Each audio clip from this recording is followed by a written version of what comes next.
నూలు నూలులో శతాబ్దాల గౌరవం, పట్టు పరంపరకు ప్రతీక, సంప్రదాయానికి శాశ్వత చిరునామా సఖీ.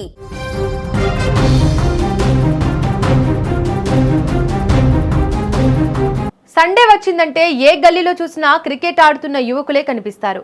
ఆదివారం కావడం అటు ఆఫీసులకు ఇటు స్కూల్ కాలేజీలకు సెలవులు కావడంతో అందరూ కలిసి సంతోషంగా క్రికెట్ ఆడుతుంటారు. ఇది ప్రతి సండే జరిగే తంతే. కానీ ఇక్కడ మాత్రం ఈ సండే విషాదంగా ముగిసిందే. క్రికెట్ ఆడుతున్న నేపథ్యంలో ఒక్క పరుగు కోసం తలెత్తిన వివాదం చిలికి గాలి దుమారంలా మారి ఒకరి ప్రాణం తీసింది, మరొకరిని హంతకుణ్ణి చేసింది. ఈ దారుణ విషాద ఘటన విశాఖ జిల్లా ఆరిలోవలో జరిగింది. విశాఖ ఆరిలోవ పోలీస్ స్టేషన్ పరిధి పెదగదిలి ప్రాంతంలో వీకెండ్ వస్తే చాలు యువకుల సందడే. ఉదయం నుంచి సాయంత్రం వరకు క్రికెట్ మ్యాచ్లు ఆడుతూ గడుపుతుంటారు. వేర్వేరు జట్లు కూడా అక్కడకు చేరి సిరీస్ మాదిరిగా ఒప్పందం చేసుకుని పోటాపోటీగా క్రికెట్లో పాల్గొంటారు. ఆదివారం నాడు కూడా వినాయక నగర్, చాకలిపేట, పెద్దగదిలి ప్రాంతాలకు చెందిన 3 జట్లు సిరీస్ ఆడాలని నిర్ణయించుకున్నాయి. దీంతో పెద్ద ఎత్తున క్రీడాకారులు చేరుకోవడంతో సందడి వాతావరణం మొదలైంది. ఇక టోర్నీలో భాగంగా 3 జట్లను డ్రా తీశారు. పెద్దగదిలి టీం కు భయపడింది. వినాయక నగర్, చాకలిపేట టీమ్స్ మధ్య మ్యాచ్. వారిలో గెలిచిన వాళ్లు పెద్దగదిలి జట్టుతో ఆడాల్సి ఉంది. 2 జట్లు మ్యాచ్ ఆడుతుండగా 3వ జట్టు సభ్యుడు అంపైర్ గా నిల్చున్నాడు. మ్యాచ్ ఆడుతున్న జట్లలో డోలా అజిత్ అలియాస్ పెద్ద బ్యాటింగ్ చేస్తున్నాడు. అక్కడికి వచ్చిన కిట్టు కిషోర్ అలియాస్ బాక్సర్ కిషోర్ పక్కన కూర్చొని మ్యాచ్ చూస్తున్నాడు. అజిత్ బ్యాటింగ్ చేస్తుండగా ఒక్క పరుగు విషయంలో ఆటగాళ్లతో వాగ్వాదం జరిగింది. మ్యాచ్ కు అంపైర్ గా వ్యవహరిస్తున్న చిరంజీవి వివాదాన్ని సర్దుబాటు చేశాడు.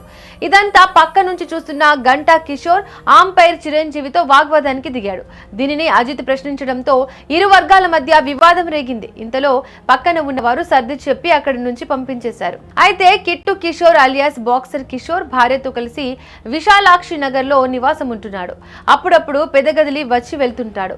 ఇదిలా ఉండగా మ్యాచ్ సందర్భంగా వివాదం సర్దుబాటు జరిగిన తర్వాత ఎవరిళ్లకు వాళ్ళు వెళ్లిపోయారు.